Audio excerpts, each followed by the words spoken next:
Salamat po sa mga taong nagbabahagi ng salita ng Diyos sa social media. Lagi ninyong sineshare yung mga homily namin dito. Salamat sa inyo.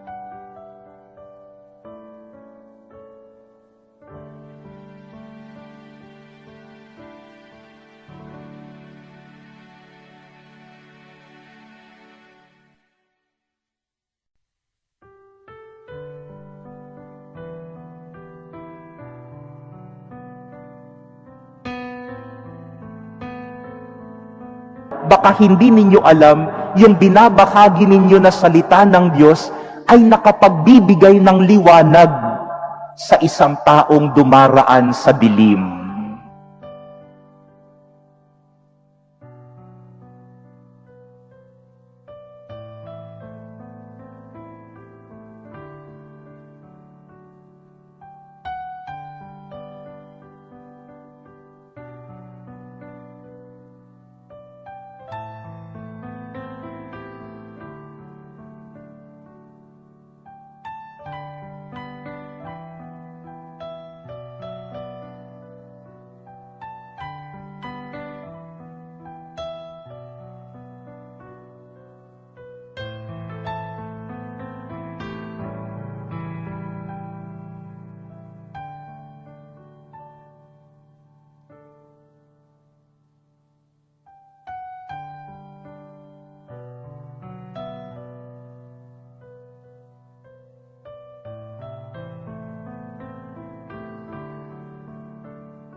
Following the example of Jesus, who did not just stay at the temple or the synagogue and wait for the people to come to him, he went to their towns and villages, and where the people were, Jesus was there.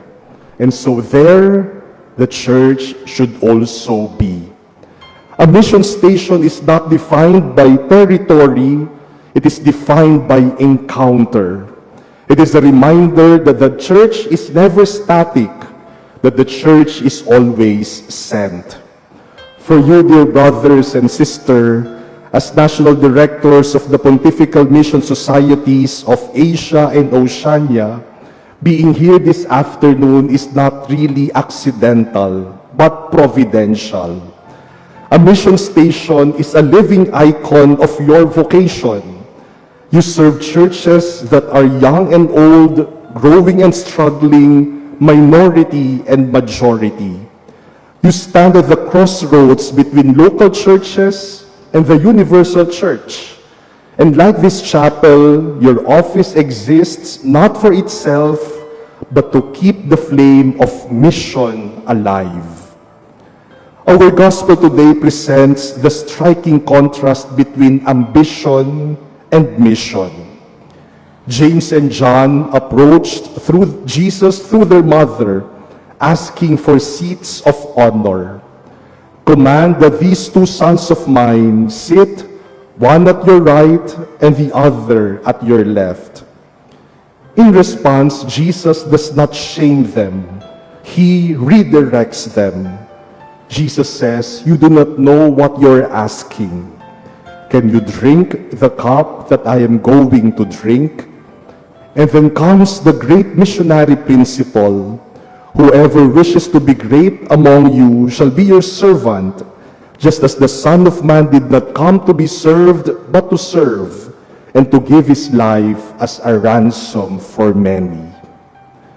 In Asia and Oceania, we know what ambition looks like. Our societies are dynamic, competitive, economically rising, and politically complex.